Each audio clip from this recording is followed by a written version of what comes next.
We are at the 2018 Ripcord reunion, talking now with Frank Bort of St. Petersburg, Florida. The interviewer is James Smither of the Grand Valley State University Veterans History Project. Okay, Frank, give us some background on yourself, and to start with, where and when were you born?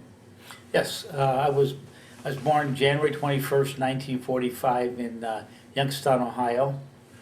And did you grow up there, or did you move around? Well, I was born and raised on a farm. It was my grandfather's farm, and that was around Canfield, Ohio.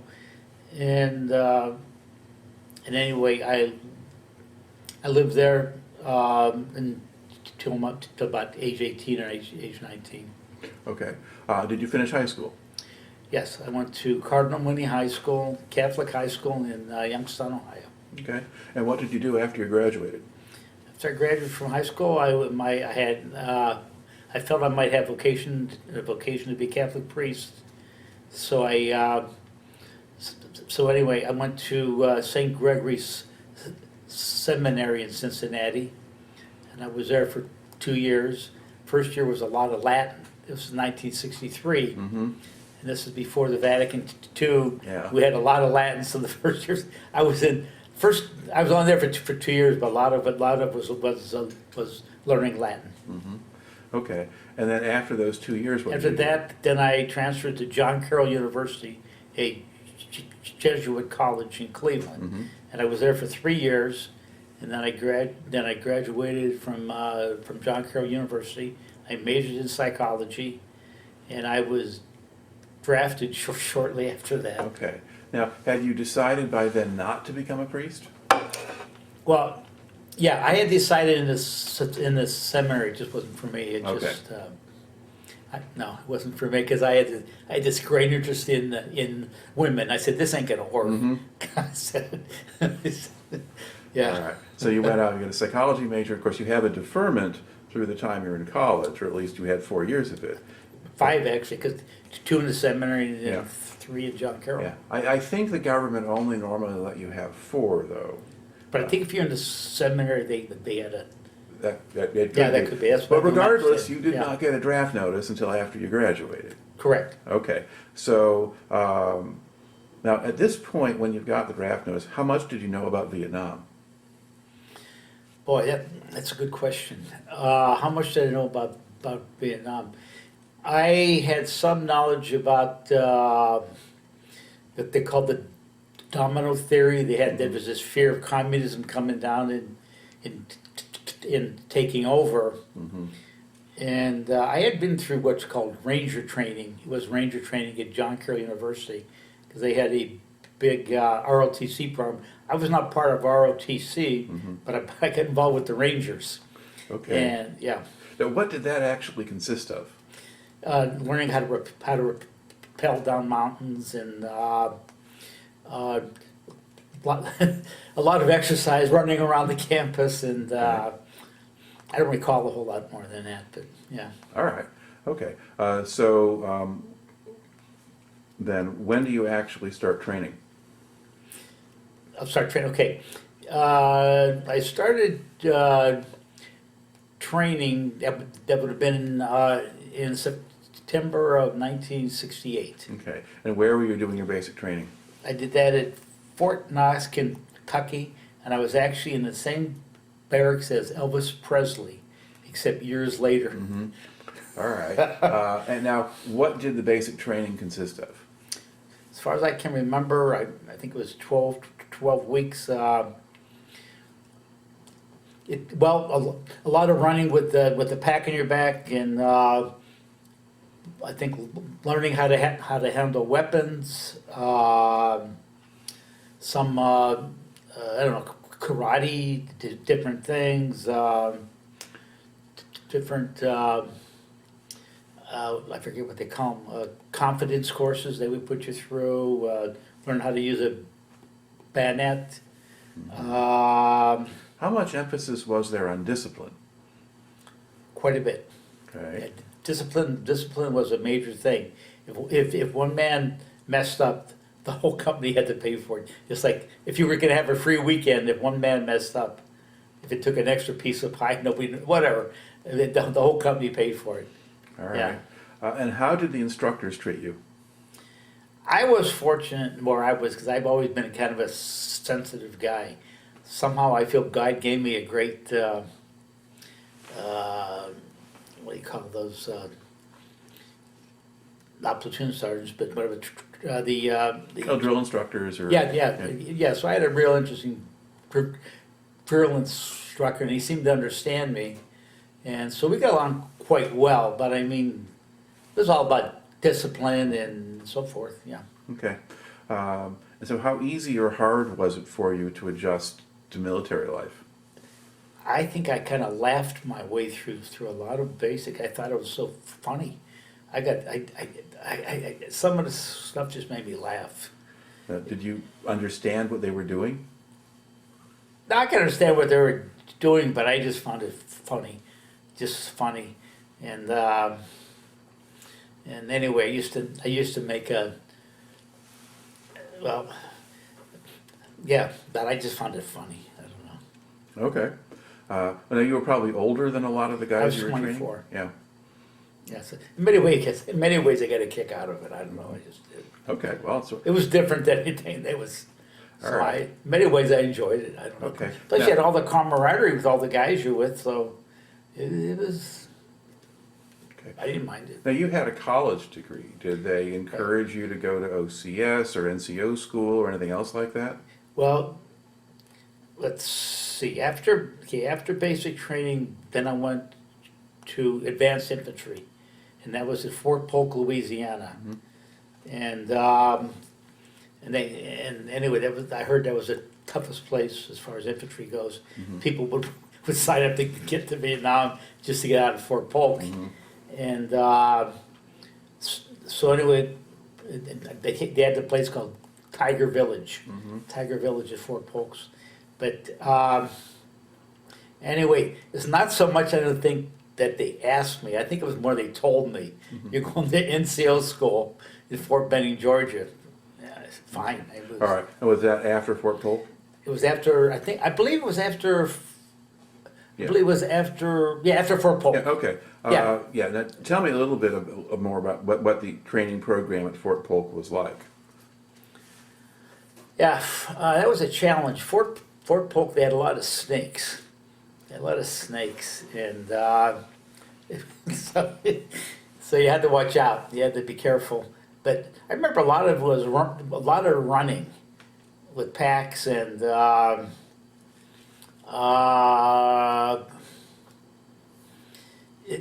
but what I can remember, I just the strictness of it, it was like the real army. I wouldn't know how to describe it. It was just how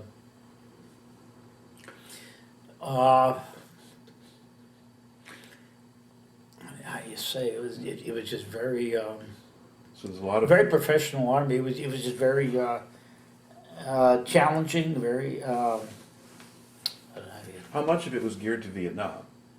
think almost all of it. Okay. Did they have Vietnam veterans training you? I would from what I can remember. I don't really remember, to be honest. At that point, Okay. I just don't remember. All right. Do you remember if they had anything like a mock-up Vietnamese village or things Yes, like that? they had those kind of things. And I'm just sorry, I just don't have a lot of It's okay. recollections. Yeah. All right.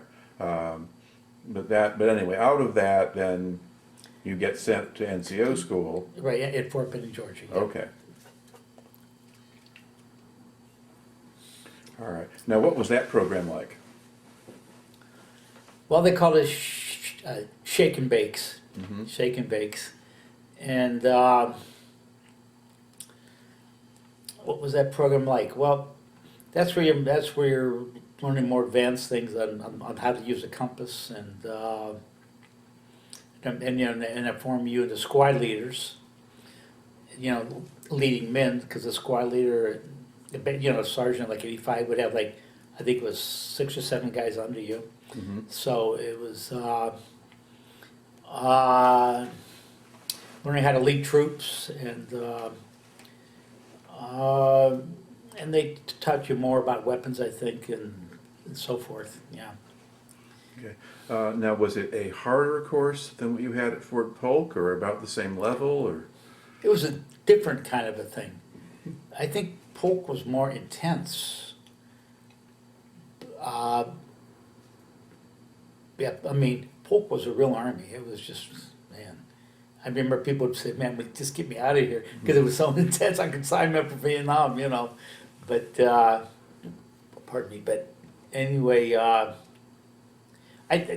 Fort Benning, as I recall, was more disciplined, order, how you look in your uniform, different. It was just a different experience. All right. Yeah. Now, do you think that that training did you any actual good when you got to Vietnam? I think it did, because they taught us leadership, and I knew I had that extra experience because I was there. I went through training, so I think I expected more out of myself, also. Yeah. Okay. All right. Now, I think the standard procedure for a newly minted sergeant, or shake and Yeah. bake as they call them, was then to send them to a training unit someplace to serve as a junior instructor, get some leadership experience before you go to Vietnam. Did they do that with you? Yeah, what they did with me is they liked me so much that they actually sent me back to Fort Polk, Fort Polk, which they didn't call Fort Polk, they used to call it Fort Puke. Heard that one? All right. And what was your job there? My job there was to train troops. I had, I guess, a platoon or something under me, a barracks. Yeah. You know, and they had the drill instructors there, but I was more just in charge of a platoon or barracks, whatever. And so I guess to provide order, just to make sure discipline was supplied and so forth. Yeah. Okay. And just give you some practice giving orders and being in charge. Yeah, because of I was in people. charge of the barracks. I was, whatever. Yeah. Okay. And how long did you stay there, do you think? I think 12 weeks. Okay. Or think what- so. yeah. I think a lot of the training cycles were usually 8 weeks. Oh, the 8 weeks, I forgot. Yeah. But anyway. I forgot. But it was basically you were with one group through one Yeah. training cycle. Right. Okay. Now, once you finish that, do you get to leave home, or do you just go straight to After Vietnam? that, it may have been, my thoughts are not that, that's very possible. But then I remember going to Fort Lewis, Washington, and that's where I flew out of, was Fort Lewis, Washington. Okay. And do you remember the route you took or where you stopped along the way? To Fort Lewis? Oh, from Fort Lewis, when you left Fort Lewis to go to Vietnam. Oh, yeah. From there, my recollection is we flew to Hawaii and then Japan. But I remember you were not allowed to get off the plane in Japan, which I found strange. But anyway, yeah. All right. Okay. And where did you land in Vietnam? Well, I landed in what's called Tan Son Nhut Air Force Base. It's interesting. Something I found fascinating is before the plane landed, I had this inspiration that I couldn't die. I had this inspiration I couldn't die. It's like, what is this? So I started thinking, well, God must have some kind of purpose for me afterwards. I can't, but I just found that like, wow, and fascinating. Okay. Yeah. All right. Did you land during the day or at night? Brother, this I don't remember. Okay. I would say night, but All right. I think it was probably night. What was your first impression of Vietnam when you got there? Well, it was frightening. I mean, when I first saw it, I said, my gosh, this is it. This is Vietnam. Not knowing what to expect. It's just like a little frightening. And what I recall is when I landed in Saigon, they put us on these C-130s without seats. There was no seats on them because I was going up to what's called I-Corps, which is Huế Phu Bai. And Well, did you spend any time on the ground in Saigon first, or at Tan Son Nhut, or at another base? Well, 'Cause usually they bring people in and then they get given their orders and they're sent someplace. I think you're right because it was when I was at Tan Son Nhut, that's when I found out I'd be with the 101st Airborne. That's my first recollection. And I also, something I always remember is they had this special toothpaste, which was 9% the tannous fluoride. I don't know why, but I remember these strange things. Mm-hmm. But, so I guess that was down Okay. Thompson, yeah. All right. But then they put you in a C-130 and Yeah, they and send you they up to turned Fort off all the lights.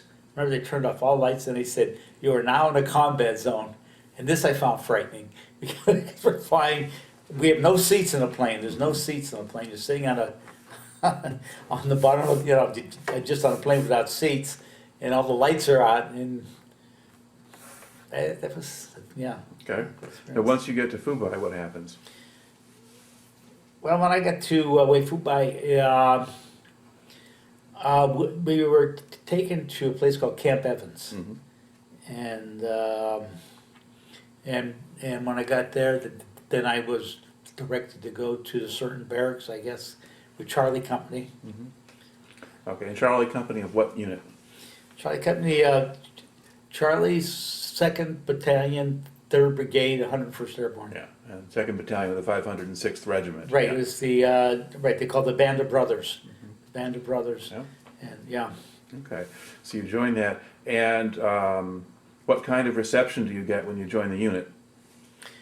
Yeah, I during the unit, I recall everything being fine. It was a warm reception. I don't recall. Okay. When did you get to Vietnam? I believe I arrived. I think October '69. You'd probably be all right. October '69. All right. Okay. And was the company in base camp, or were they out in the field? I think my recollection was it would have been the most were in the field at that point. That's my Okay. recollection. And then did you wait for them to come back, or did you go out to join them? Well, what happened was I wasn't sure when I got to Vietnam whether I was a conscientious objector Mm-hmm. or if I wasn't. And I knew I had to resolve that before I had to resolve what So anyway, I just say I wasn't real anxious to get out to the battlefield because I wasn't sure where my conscience was with all this. Mm-hmm. And so I was struggling with all this stuff. And so anyway, so when I first got there, I was trying to figure out ways to stay from going out in the battlefield. Mm-hmm. And so anyway, I found out one of the doctors on base was from Cleveland, Ohio. And so somehow I was talking with this doctor, and I told him I was having some problem. I guess, I don't know, some kind of ear problems, hearing or something. And he said, if you want to have your hearing checked, we have to send you out to the hospital ship, the USS Sanctuary. So anyway, because at that point I was still not keen on going, because I didn't know if that, in reference to my conscience, whether I was even where I was with, it hadn't been resolved. Mm-hmm. So I was just trying to find ways to buy time, or I don't know, whatever. So I said, fine. So anyway, I went out to the USS Sanctuary. I said, here I am on the ship. Outside, I said, there's got to be something wrong with me. I said, there has to be something wrong with me. So they found out I had a pilonidal cyst. So they said, well, you can have this operation with pilonidal cyst. I said, sure. So I figured that would just buy me more time. Mm-hmm. So I ended up having this operation of the pilonidal cyst. And so then they said, well, we can't send you back to Vietnam right now because I might get infected. Mm-hmm. And the USS Sanctuary was going into port in Guam or somewhere. So they said, we have to send you to Japan. We have to send you to Japan. I'll tell you, until you get healed. It's quite an adventure. They have to send you to Japan, 7th Field Hospital. So I was on the Sanctuary for a while. How long? I don't know. 2-3 weeks, whatever. But I remember everybody was smoking pipes and everything there. But so anyway, I ended up going to the 7th Field Hospital in Japan, and I was there for, I don't know, about 6 weeks. And I was a sergeant at that point, so you'd have 24 hours on and 24 hours off, and at the 7th Field Hospital, which was outside of Tokyo. And so it got to be by Christmas time. They said, well, Sergeant Bort, it's time for you to go back to Vietnam. So I asked the doctor, I says, is there any way I can stay till after Christmas? He said, sure. So I stayed in Japan till after Christmas. Then I went back to Nam. All right. So how did you spend your time in Japan? How did I spend that? Well, one night I was, let's see, being a sergeant, let's see what happened. I don't remember being in charge of anybody, but I remember they kept everything in there very clean. We had to polish floors and everything else. But 24 hours on, 24 hours off. One day I was off base and I missed the last train back to the base. And I met this Japanese guy who used to be an officer, whatever, who was in politics, and we became friends. And so he showed me all around different places in Japan, ordinary, people wouldn't go. So how I spent it was, there's a place called Shinjuku. Shinjuku was like the Greenwich Village of New York. So I go to Shinjuku.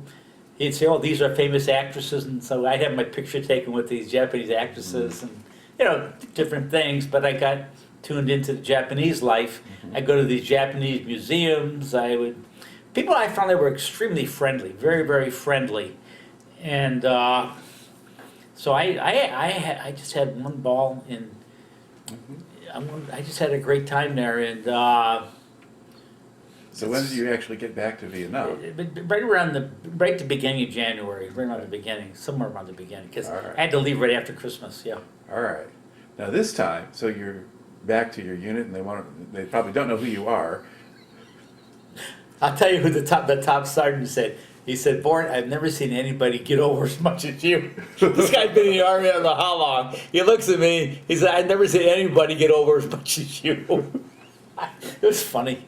All right. Now, was your unit in camp, or were they in the No, field? they were out, and I had resolved the fact that somewhere along the line I had gone to chapel and prayed, and I had said, well, I would know if I had a family and somebody came after my family, I would defend my family.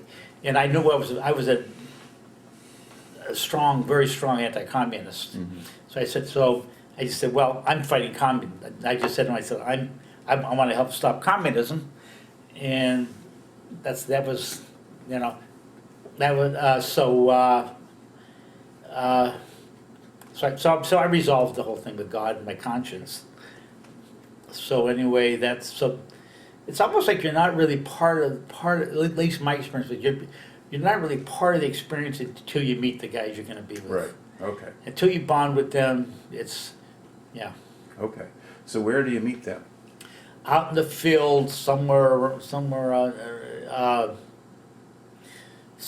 to Ripcord, I guess. We weren't on Ripcord yet in January, but it was. January, you might have been a little closer to the coast, like firebase Jack or somewhere around there. Could have been one of those places. Yeah. O'Reilly, or I don't know where. Yeah.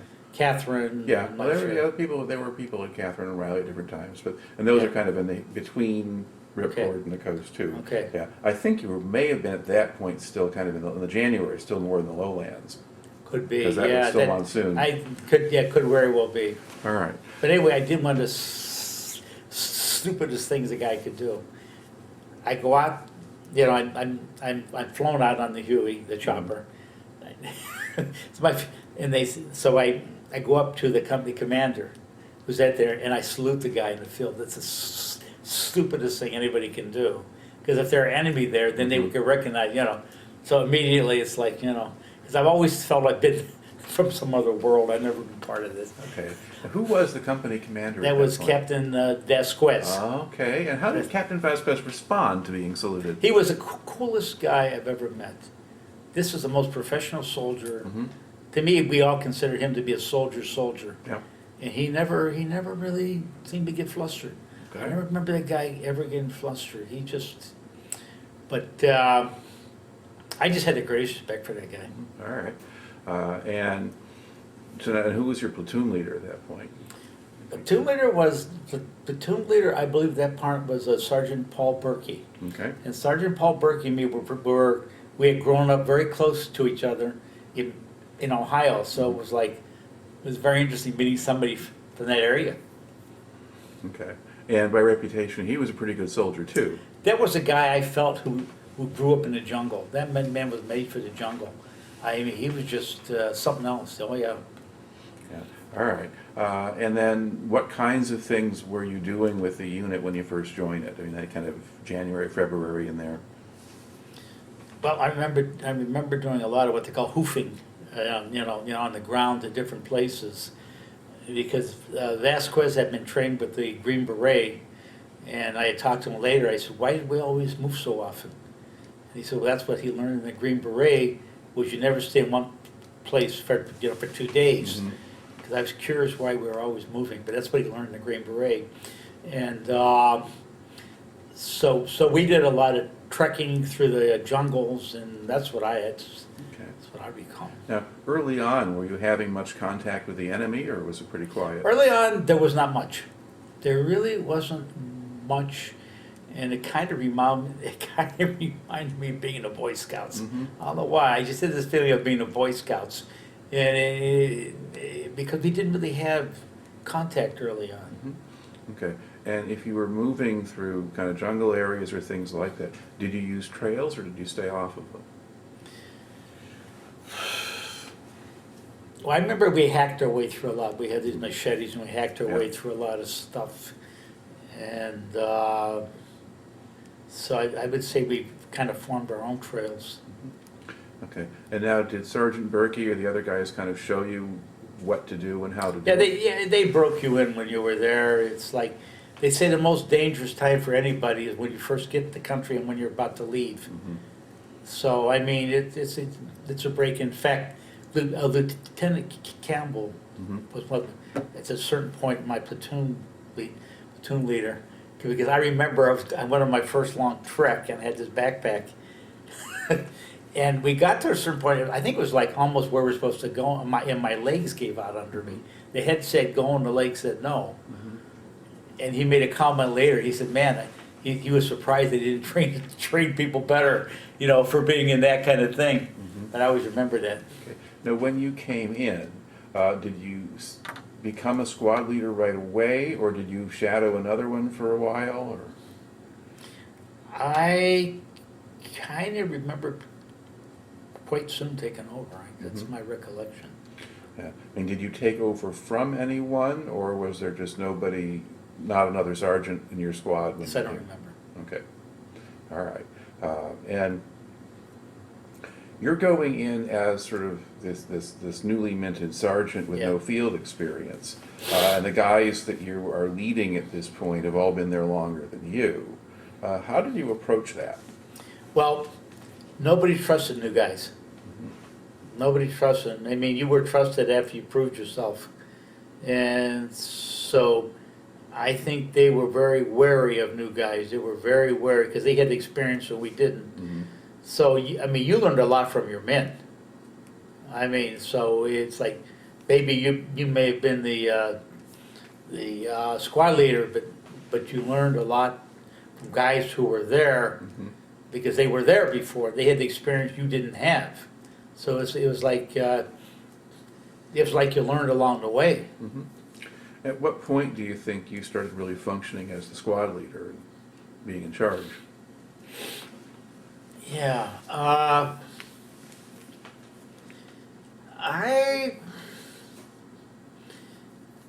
I think it's a gradual process, and I don't think it's really until you start having your first combat, you have your first contact with enemies, and and so forth, that you start getting some, I don't know what you call it, confidence, or you just feel more attuned. You feel more attuned to where you're at. Okay. It's called in country. You feel more in country. Yeah. So how long did it take to have contact or a firefight of any sort? My first recollection of January, it may have been March or April. I don't know. Yeah. Yeah. And do you remember anything about I remember there's one guy, he just come out to the field, brand new guy, and he got killed. Almost seemed like almost in the first week. And I just remember, it's like, wow, the first, it's like this is for real. all right. Now, what I also happened? remember a lot of guys just playing cards. I remember because we had a lot of downtime. Yeah. So you big guys like Vasquez would read these Western books, cowboys and westerns. And I remember just playing a lot of cards and stuff. Yeah. Okay, yeah, so it's not a particularly intense experience yet, but you are getting used to marching through the jungles and cutting trails. Yeah, and- getting acclimated with the guys, the country. Mhm. Yeah, so it's a yeah. Yeah, okay. Now, starting in March, the battalion has the assignment of establishing the firebase at Ripcord, but the first attempt to establish it, A Company tried it and that didn't work, and then B Company on April 1st lands there, but there's too much fire and they take them off. All right, and then a week or so later, it's your company's turn. Now, were you part of that? Were you Yes. one of the guys? Okay. I was one of the first. Yeah. Talk about that day. What happens that day? What happened? What happened was I had been in a field hospital because I had cellulitis in my hand, and it was too tender for the medic out there to put us to deal with. So they had flown me in to this field hospital where they had to get the infection out. So I had met Lieutenant Campbell, was I think coming off an R&R or something. So we both flew out to the bottom of Ripcord, where they had on the foothills of Ripcord. We both flew out together, and because we heard they had action around that area, and we both felt badly that we weren't there. We felt Right. like because once you meet your men, you want to be with your men. Right. You just want to be there, and so we both felt badly that we hadn't been there, but they hadn't really gone up Ripcord yet. They were just around it, and I remember two instances. I remember was. Well, everybody has to take a leak or whatever, and I went to this one area, and they said, Sergeant Bort, that area you're walking to is not safe. So I came back. The other thing I remember, there was a chopper coming in. There was a pretty tall guy with the helmet on, and the chopper came down and hit it. It didn't hurt him, but the blade hit the top of his helmet, and I always remembered that. Thank God the guy wasn't hurt, but I remember it hit the top of his helmet. So I don't know where you want me to go from there. Well, basically, Yeah. what do? You join the unit, you're at the base of the hill. Yeah. Now what happens? Okay, so what happens is we're told at a certain time, whatever, we're gonna go up the hill. We don't know what the hell to expect. We just don't know what is gonna happen. Okay. So my recollection is we're spread out and, How steep was the side of the hill?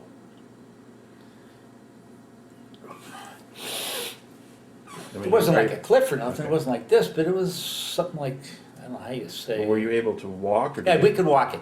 Okay. We were able to walk it, but the thing is, we had no idea what to expect, and so we're walking up there, and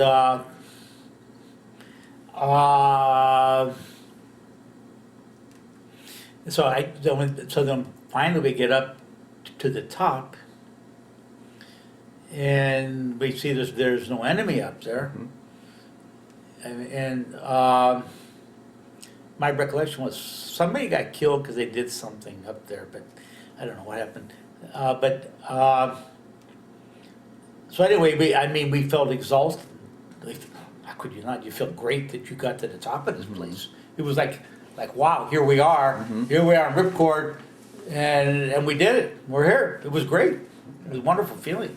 Now, at that point, do you start digging positions or putting up wire, or what do you? Oh do? yeah, and immediately you start putting up wire.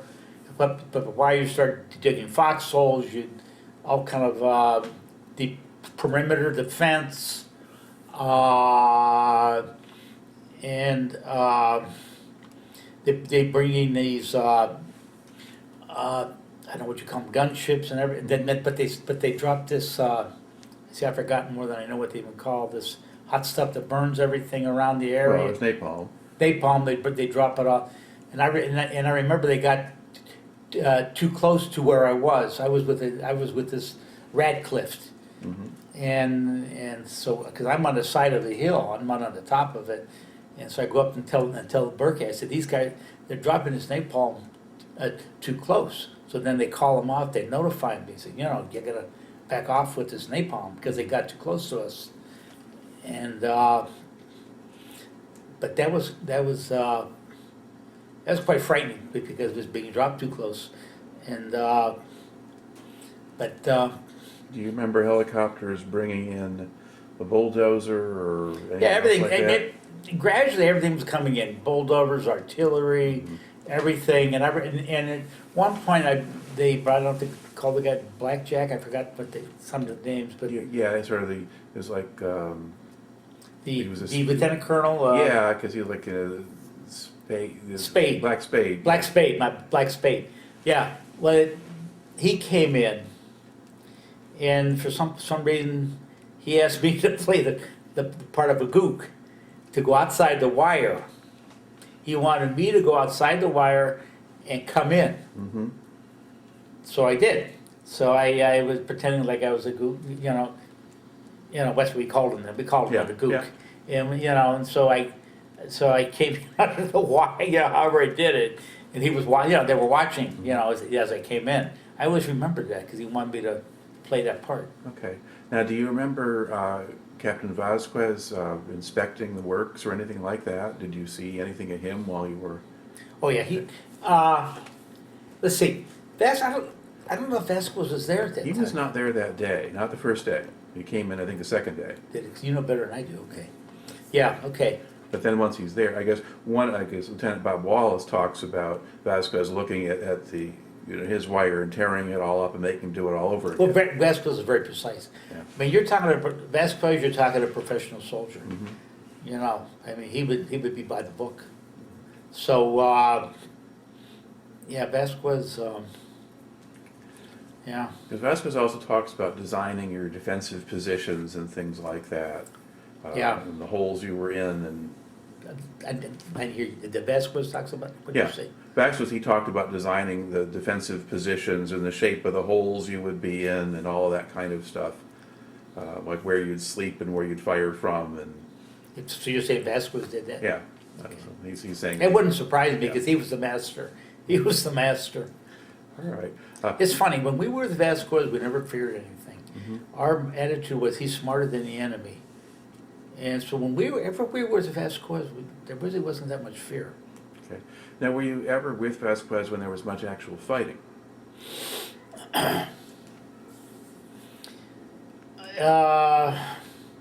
Well, yeah, the first action we had,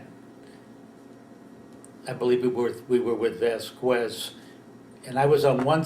We were hit on one side of the mountain or something, and I was on the other side. I remember blowing a claymore on the opposite side, and then going up with my squad and whatever to join the first squad where they were being hit, and I remember some guys had gotten injured and so forth. Yeah. Okay. And so, I mean, did you see anything of Vasquez at that point, or?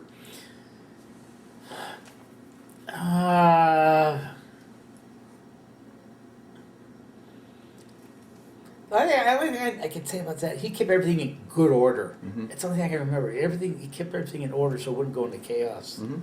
That's the main thing I remember him. Okay. And Vietnamese sometimes had a way of avoiding the companies that were well managed.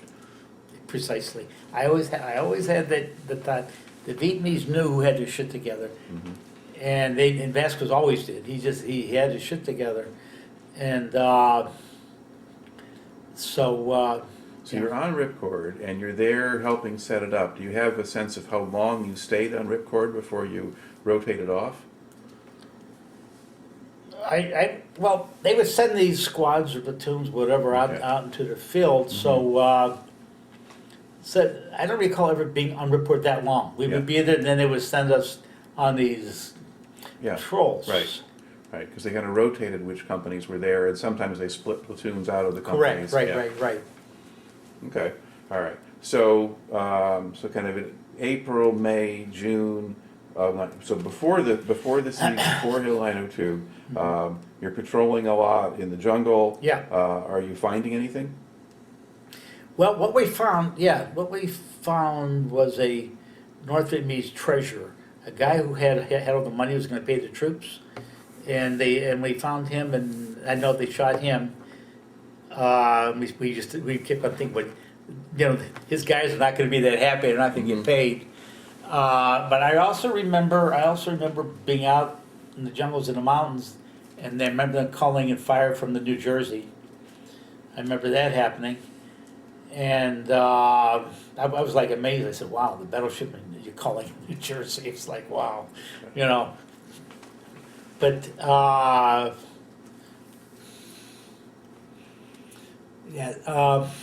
Were there signs of enemy activity? I mean, you ran across the paymaster. ran up the paymaster. I think there were sightings. There may have been sightings here, but I don't remember anything that close at that point. But I remember one point we came up on the North Vietnamese. Something happened, and he may have been an officer, and he was in the bush, and so yeah. So that anyway, he didn't last long. Okay. That way. All right. Now, I know a couple of things happen, I think, in June. One of them is that Vasquez rotates to the rear. Yeah. Do you remember when he left, or at least... That's what's confusing to me, when he left, because then we had other people come in charge, and that was, I don't know when that was. Yeah. Now, there was also a stand down in June, and most of the battalion went back to Camp Evans Yes. for a couple of days. All right. And that changeover might have happened then. It could have happened then, yeah. Okay. Now, do you remember anything about the fellow who replaced Vasquez? It's a Captain Hewitt. Well, we had a bunch of people replacing, I don't know, Lamb, or... Well... I get confused. Okay. Well, then the commander who replaced him was a fellow named Hewitt. Hewitt, okay. Captain Hewitt, and he was with you not too long in the end. Because he came from down south. Yes. Yeah, and what I remember about him is we couldn't believe that they would bring. See, they were fighting a different war down south and up north, and we couldn't figure why are they saying this guy up here? Because we're fighting a different war up here, and it just seemed to be misplaced. It just seemed to be misplaced. I don't know how else to say it. He just, yeah.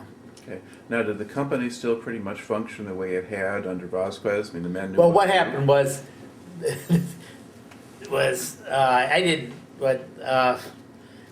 didn't care for the discipline when Hewitt came.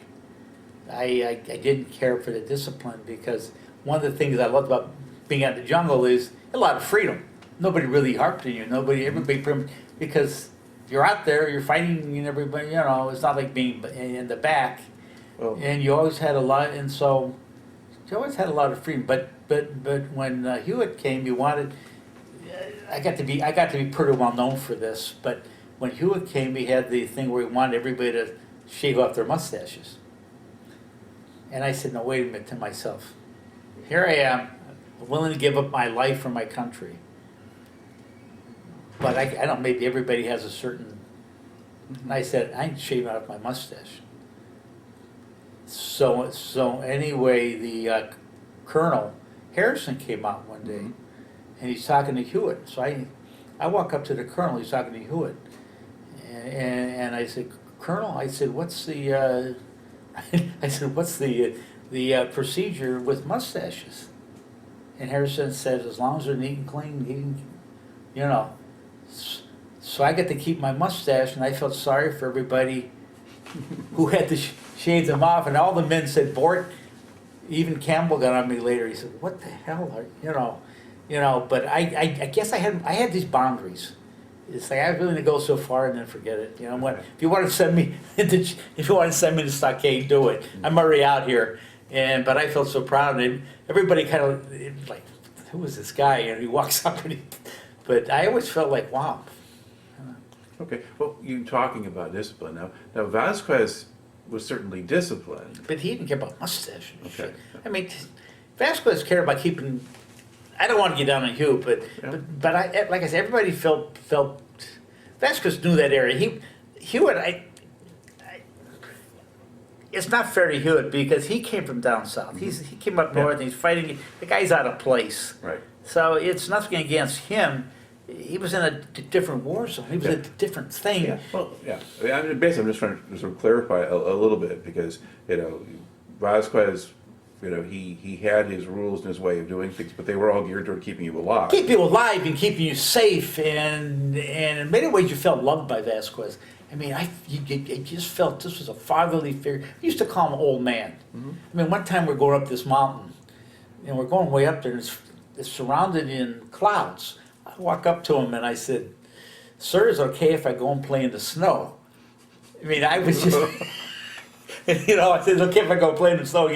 He knew me. I mean, everybody laughed at me because even like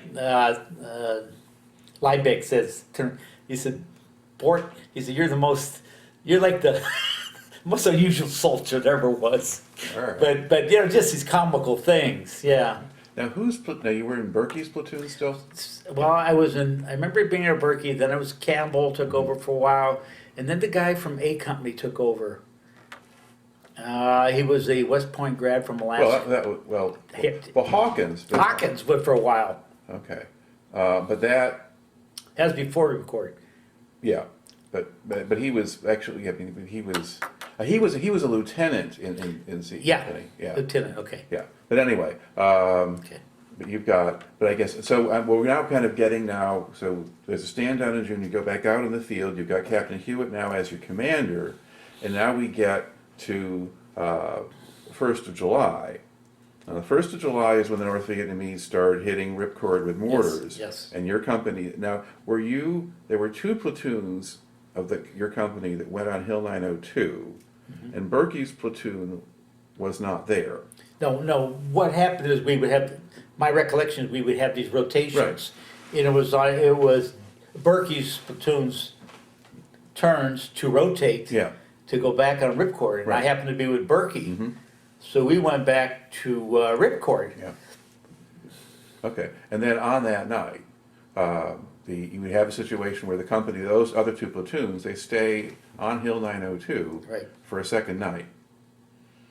Tragic second violating, But violating all of Vasquez's rules. Yeah, and they were doing it under orders, but they. No, I know, they but stay but I just there. knew Vasquez would never do such. Right. Yeah, and so now they get overrun. Now, from where you were, did you know that was happening? Yes, we could see it happening.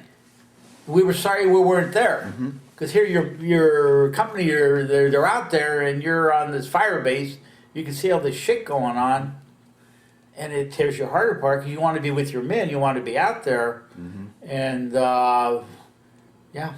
Okay. Now, how do you reunite with them? Are they brought to Well, Ripcord? what happens is as soon as daybreak comes, they chopper us out to the hilt. They give us bags to look for body parts. So I'm walking around with this big plastic bag looking for body parts. I didn't find any, but that's what that's what I was doing. And for the first time in my life, I see men. They talk about the 1,000-yard stare. I've never seen that before. But guys who went through 902, they were for one day they were just changed men. I looked in their eyes and you could see this. I'd never seen it before.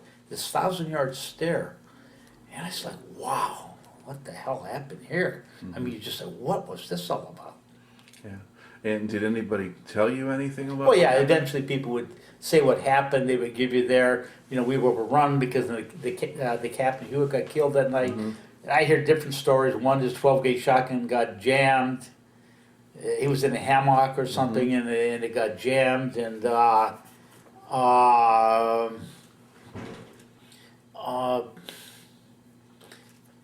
Yeah. So you got bits and pieces from the different people who survived. different people who were there. I and, did different. and hadn't been wounded and taken off because it was those two platoons were a lot smaller than they had been.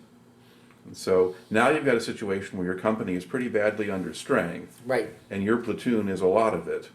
Okay. Okay, and then you get a new commander coming in. You get Captain Wilcox coming in. Okay.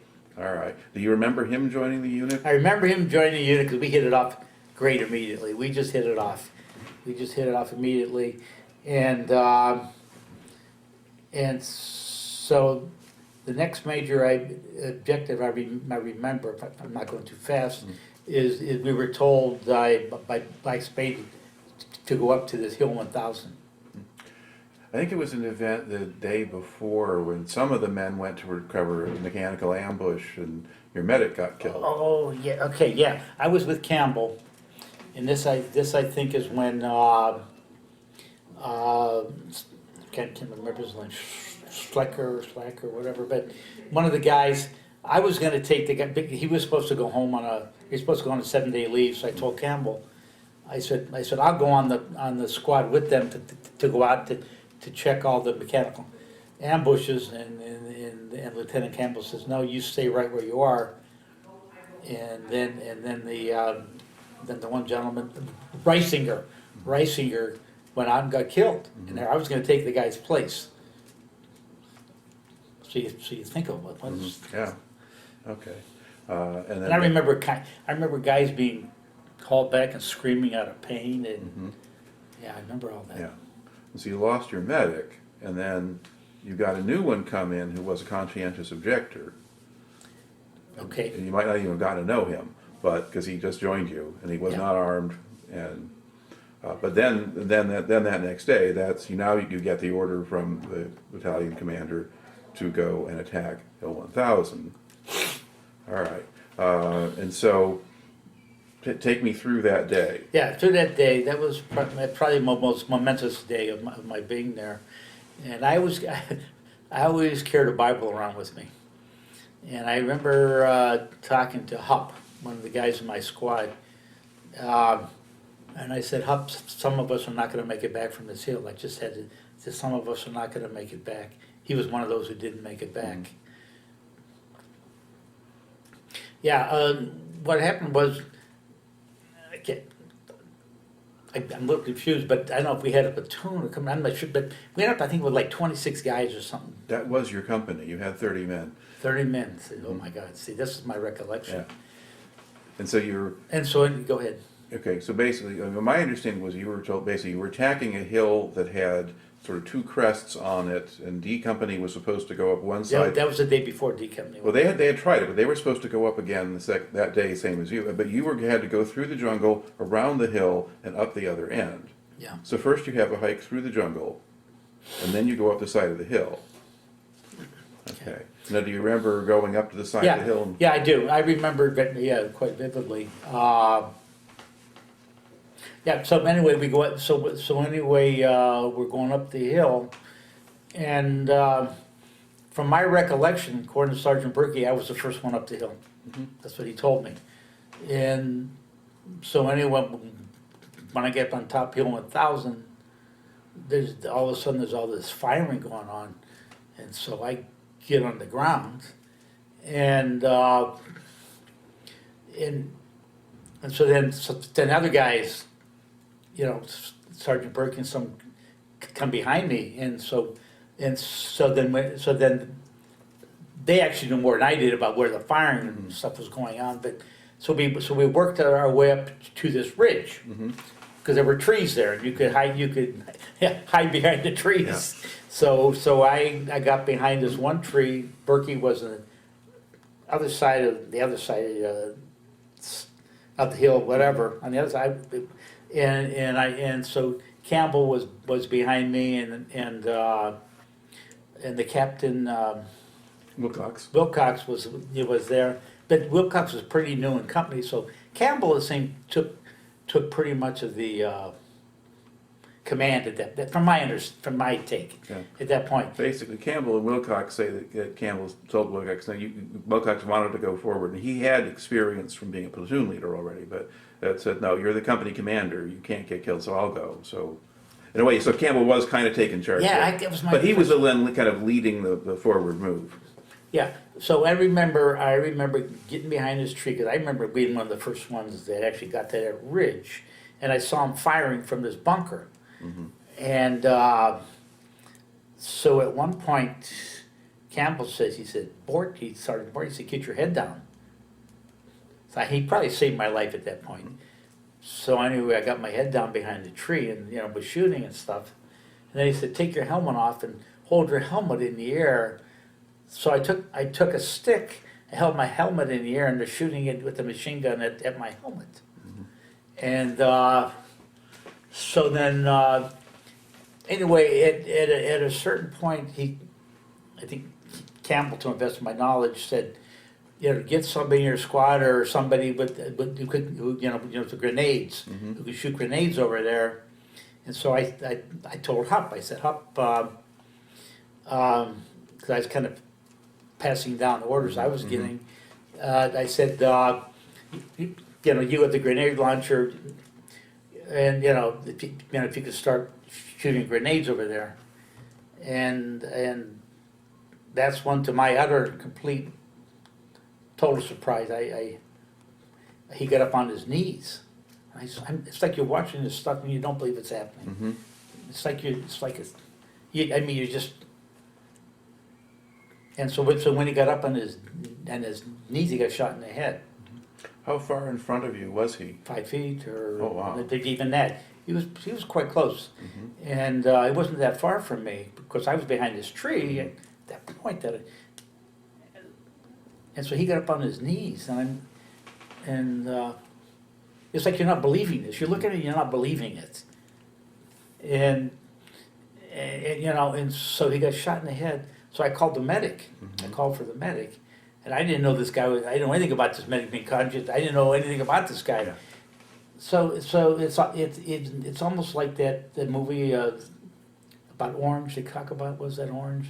A Clockwork Orange? Not Clockwork, no. but one of these things, the fantasy thing about Vietnam, whatever it was. I forget which one it was, Marlon Brando or who was in it, but it's like unreal. You're watching this. Apocalypse Now. Apocalypse Now. It's only I can relate it to is being like Apocalypse Now. I call the medic as I see Hupp's been hit, and so here I'm watching this like surreal thing going on. This medic walking up. I was like, what the hell's going on here? He's just standing, walking, going up the, because he should be down on the ground. He should be protecting himself. And I didn't know the guy was I didn't know anything about the guy. All I had to do was call the medic. Yeah. And so then he gets hit and killed. And so later on, I'm talking to some of the guys, and I said, when Hupp got hit, but was he killed immediately? He said, no, he was still alive. He didn't last much longer, because I was wondering. They said, no, after he got hit, he didn't die immediately, but so I was just wondering, about that. But I remember, so anyway, that happened. And then I remember going to the other side of the hill to see Berkey. And then we talked, I remember talking to Berkey, and then all of a sudden we were commanded to get off the hill. We were told, enemy troops are approaching from this side of the hill and you got to get down. Did you have the two bodies with you? We did. Had the bodies with us, and so I carried Hupp. I put Hupp on my back, and I never had the experience before. But this as a man going through rigor mortis, I could feel him go into rigor mortis as I'm carrying him, and I was running out of water. I was running out of water. So here I'm carrying my best friend, because Hupp was my best friend, and so here I am carrying my best friend on my back who's dead. I'm running out of water on the top of a hill. So anyway, I remember I asked somebody if they had any water. They did in their canteen. So they gave me some water. And of course I didn't carry him all the way down. Then we passed the body on to somebody. And I remember when I got down to the bottom of the hill, I never had an experience like this before. But it's one of those, I don't know what they call kind of moments, but it was a moment when I really didn't care if I was living or dead anymore. It's like I had this feeling like I didn't care if I was living or dead. And I remember the thought was, when you're no longer fear death, you don't fear anything. I remember having that sense I didn't fear anything, because if you don't fear death, you don't fear anything. But it was one of those, I don't know what kind of moment you'd even call it. It was just, you know, but because I was so exhausted, Mm-hmm. and it was just through the whole experience, it was, yeah, just Surreal, I suppose. surreal. It was like I don't know how you describe it. It was some kind of, yeah. Okay, now this tape is about up, so we're going to pause right here and rewind and reload. All right, and we've been talking about the events of July 8th, Yeah. 1970, and this was, your unit has gone and attempted to attack Hill 1000, and you've returned back basically to your starting point, and you guys, you've been out all day in the heat and the battle and the rest of this, and you're pretty much exhausted and wiped out, and so you are, now do you, at that, recall seeing anything else going on around you at that point? Here's my remembrance is that I don't think I ever remember being so exhausted ever in my life. Mm-hmm. I mean, I just don't ever remember being that exhausted as I was. Now, And I mean, yeah. yeah. Now, when you got back, did you remember seeing any of the guys from Delta Company there, or was it just your own guys?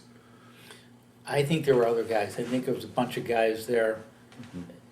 But I remember, but my main recollection is Wilcox coming to talk to me because he had told Black Spade, the lieutenant colonel, that I had actually seen the enemy. Mm-hmm. And so anyway, I ended up with Black Spade and Wilcox. Mm-hmm. And I told Black Spade, yeah, I saw them, whatever, in the bunker and Mhm. shooting, and then, the whole thing. And so anyway, so my recollection is when I was there with them, he asked Wilcox to take his guys up again, Mm-hmm. which absolutely made no sense to me, Mm-hmm. because I'd never been so exhausted in my life. It didn't come to, I couldn't, I couldn't put that together in my mind going up again. And I remember Wilcox saying, "Sir, if you want to, you can set me up, I'll go alone." I never met such a, there ain't no way I would have said that. I mean, you talk about a hero. I wasn't gonna go up that hill again alone. And so, but Wilcox said, no, he said, no, I'm not gonna ask my men to go up there again. But he said, he said, I'll go up there again alone if you want. And I said, Mom, what the hell kind of guy is this? I'll go up there alone. To me, I said, Now, God, yeah. at this point, did Wilcox seem fairly calm or rational, or was he angry, or? No, I thought he was rational. It was rational. I didn't see him as being kooky. I didn't see him as being he was just, I think he knew what the hell we'd been through. Mm-hmm. And when Colonel Lucas, Black Spade, when he talked to you, he was only asking about what you saw. He's not asking about what the condition of the men are. Or... I don't remember asking. I don't recall him asking about the condition of the guys. I just confirmed that yes, I saw the enemy and what I may have told him. Yeah. But I don't recall him asking about But I recall Wilcox saying, "I'll go up alone." Mm-hmm. I said, "What the hell is this guy?" Okay. And then what did Black Spade do at that point? Or do you not know? Did you go away, or? Well, when that happened, I pretty much after I said yes, I saw the enemy, and I heard Wilcox saying all this. I think I was kind of dismissed, or I went back. Yeah. So I didn't learn till later that he had to go. Yeah. But basically, they have a discussion of sorts, and Wilcox is removed from command. He's removed, right.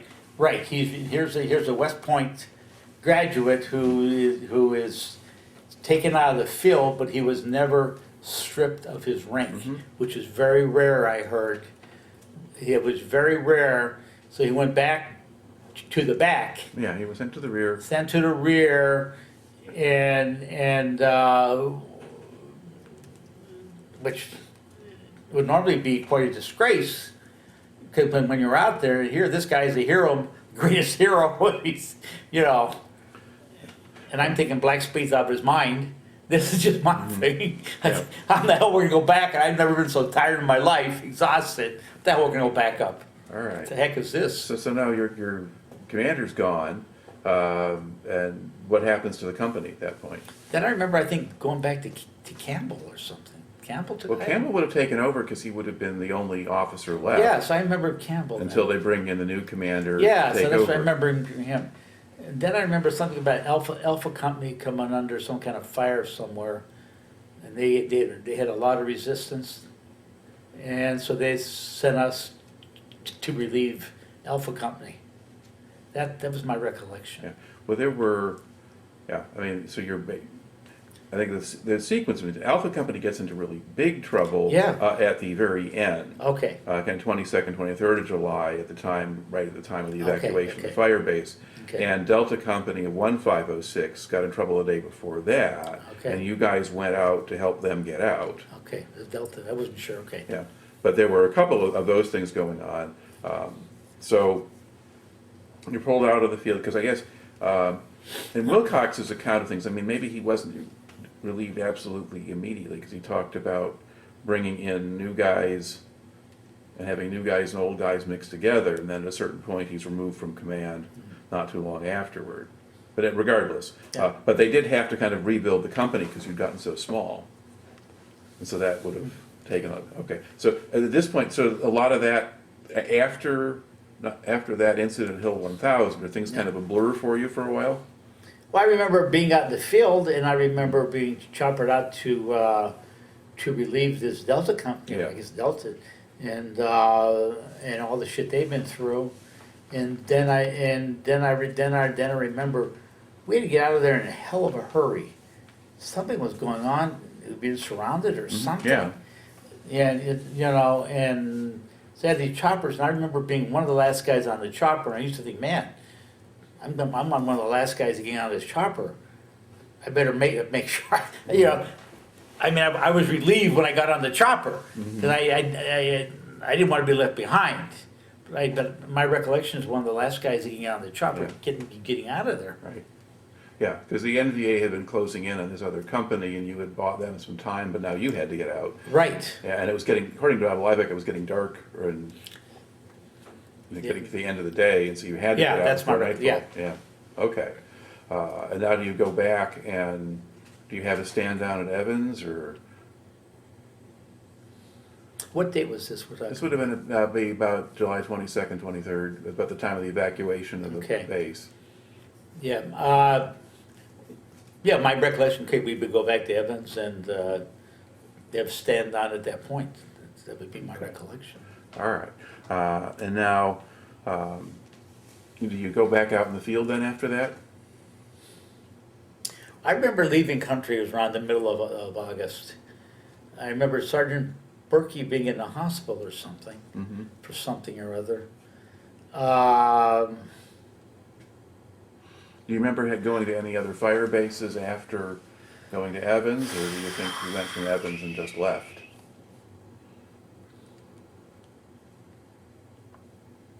I just recall Evans, that's all I recall at this Okay. point. All right.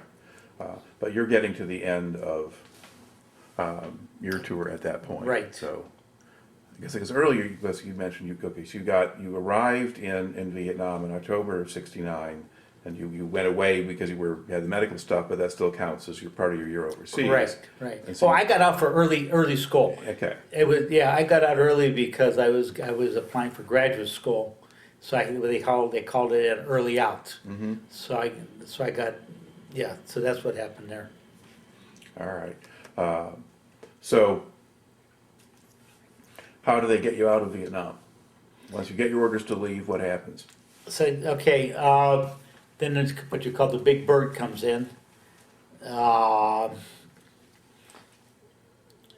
Wherever that was, but the major airport, I guess, I don't know. Well, would you have gone to Cam Bay or Tan Son Nhut or someplace like that? I would say Cameron Bay. I don't remember going back to A lot of people left through there, so it's. That's what I would imagine. That's what happened was Cameron Bay. Cameron Bay, yeah, because I remember being in Cameron Bay. Okay. And so that's where, and I remember being on like either the next to last or last guy on the plane. And I don't know what was going on the plane, but somehow they said, if you don't calm down, we're not taking off. Mm. And I'm like, what the hell is this there on the plane? And something, I don't know what's going on. But, so anyway, I remember I was in the front row of the plane, and, yeah, that's when Okay. And then, where do you land in the States? Fort Lewis, Washington, landed in Fort Lewis, Washington, and that's where you're supposed to have all your discharge. Well, they had lost my, because the only thing I could figure out when I went to Japan, they had lost my papers. I don't know what happened. Okay. So then I had to be discharged on my say-so. Mm-hmm. And so that's when they did the DD-214, and on my, and the captain who was doing all this, that's what I was signed out, yeah. Okay. Now, when you left from there, did you wear your uniform to go home, or did you change clothes? I remember wearing my uniform. Okay. As you're going through airports, did you ever see any protesters or things like Yeah, that? but not that big, but you know what I remember in Fort Lewis, Washington, everybody was looking forward to getting this big steak. They said, when you get back there, there's this steak thing. Yeah. Everyone was talking about getting this steak. So I remember that I remember flying out on Continental. And I was so impressed with Continental Airlines. I thought, man, this is something else. I remember, I think, flying to Colorado or something. And then from there to Cleveland, and my mom and brother and two sisters met me in Cleveland. Yeah. All right. Now, to go back to Vietnam a little bit, a few other Yeah. things. Yeah. When there are stereotypes about Vietnam that often don't always apply all that well to people who were out in the field. Okay. One of them is that there was a lot of drug use and so forth. Did you notice any of that? No. What I found, and they said the 101st was a very professional. Of course, Vasquez was professional. Professional's professional. You know, his thing was keeping guys alive and being professional. I don't recall anything. Anytime we were out in the field, because everybody was responsible for everybody else's back. And I don't think anybody would put up with that. Yeah. Because everybody was responsible for everybody else. So anytime anybody was out in the field, no. Okay. I don't recall anything. If you're on a base camp, do you At a base, then there's more leniency, yeah. Okay. And then also a question just about racial tensions at that point. Did you observe any, either in the field or back in the rear? There was some out in the field, but not by all the races. There were some of the African Americans were absolutely fabulous. They were just terrific soldiers, and there were others that just didn't seem to be too happy to be there. You know, so and I got the opinion some of them really didn't care to be under me. I'll be honest, I felt they felt I didn't know what I was doing or something. And maybe they didn't feel very, I don't know. But, so I didn't particularly feel admired or liked by some of them. Okay. Now, did you have much contact with any Vietnamese people, whether civilian or military? Well, I remember some Vietnamese because what happened was I didn't smoke at that time. So since I didn't smoke, we used to get all these packages in, and I used to I remember trading cigarettes for chicken and different things. So but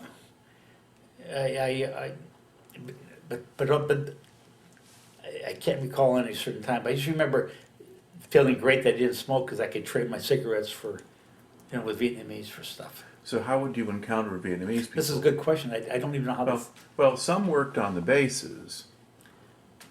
So if you were back at Evans or something. Maybe there or But did you ever could have been. It could have been, but because there weren't a lot of civilians in the areas where you operated.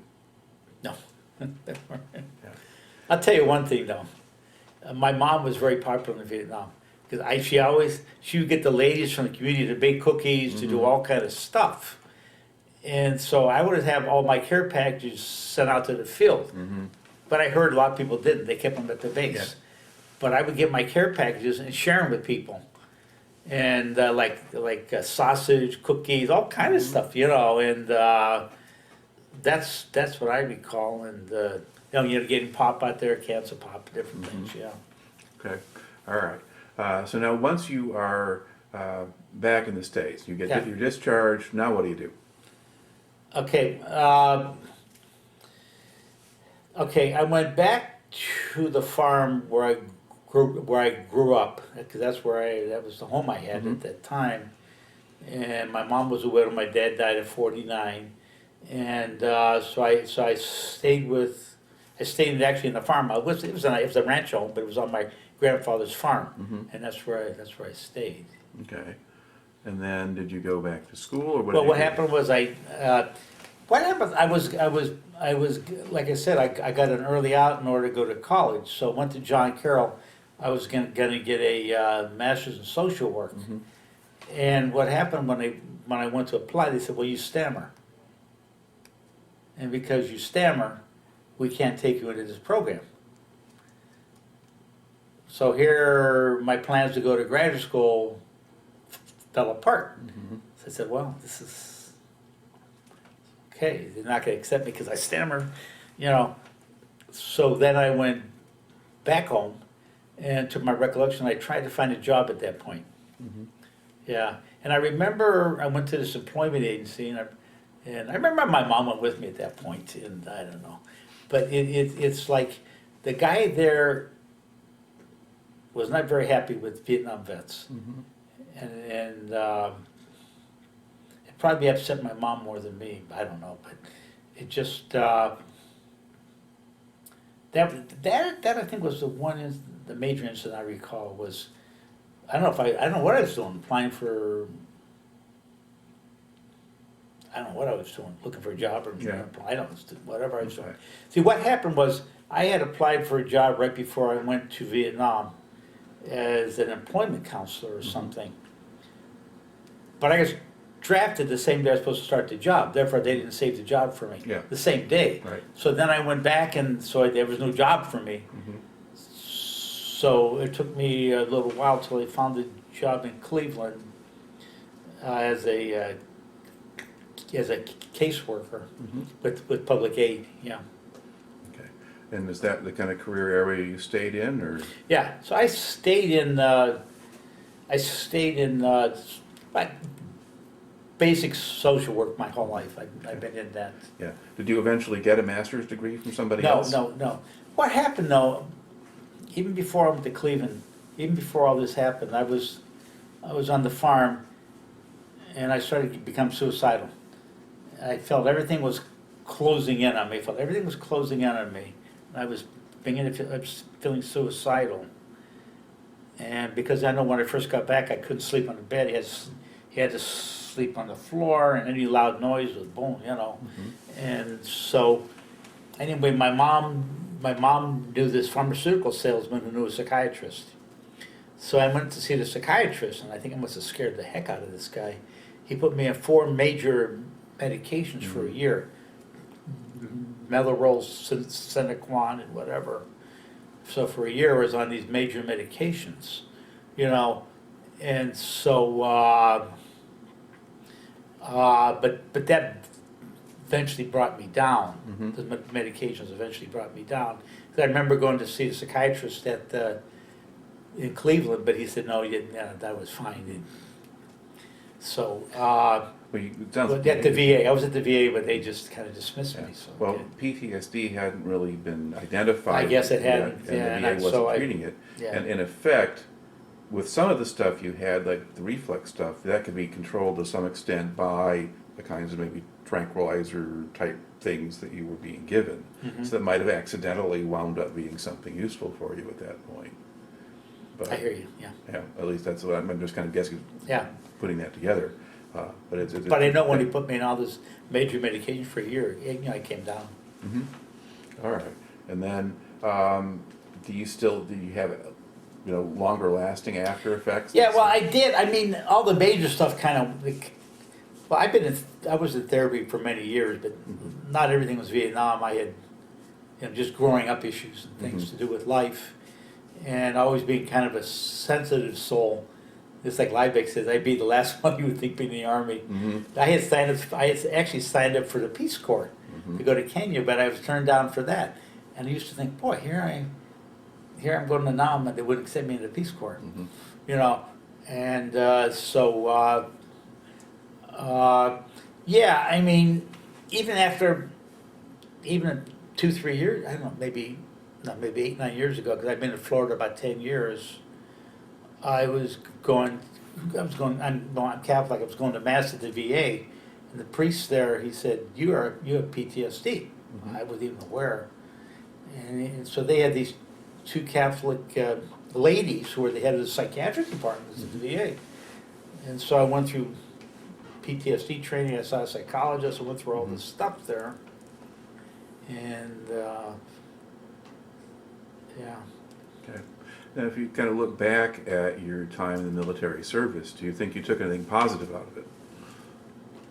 Anything positive out of your time in the service? I think it's probably one of the times I was most alive in my life. Because they say the closer you are to death, the more you are alive. And I felt so unbelievably alive. And you're the group of guys, you know, and it just, you know, you're out in the jungle. You know, Vietnam was a beautiful country. I mean, God, they used to be called the Pearl of the Orient. And you know, we're in the mountains, all these Russian streams, and I mean, you're in all this beauty. You know, what the heck? You know, this is fighting all about. But no, I mean it. How can I say it? It was a very positive experience for me, extremely positive. They say that which does not kill you will make you stronger. And so, no, I all kind of. I mean, I think it was. I think in many ways, for me, it was positive. No, very positive. Extreme. Like I say, I don't know that ever when I felt more alive. All right, but probably not something you want to do again. No. Well, All right. but I'll tell you one thing, and I think one of the major problems they had in Vietnam was it's like you're in the jungle, then maybe within a week you're back in the world, and there was no halfway point. And it's too much of a change for people who've been fighting. And if I had been in charge, I would have sent them to Panama in the jungle and play cowboys and Indians for 6 weeks just to come down. I think that would have helped a lot because there was no decompression, you know. And I don't know why they never did something like that, but that's one of the faults I see is not sending us guys somewhere we could come down. Yeah, like the modern military tries to find ways to deal with it. They're at least aware of it, but in those days they really hadn't figured it out. It's just like, wow. Yeah, well, you got a pretty good story there, and I didn't know how good it was. I had no idea. You did a good job with it. I just want to thank you for taking the time to share that. Oh, I have to thank you for asking me. All right. Yeah. All right.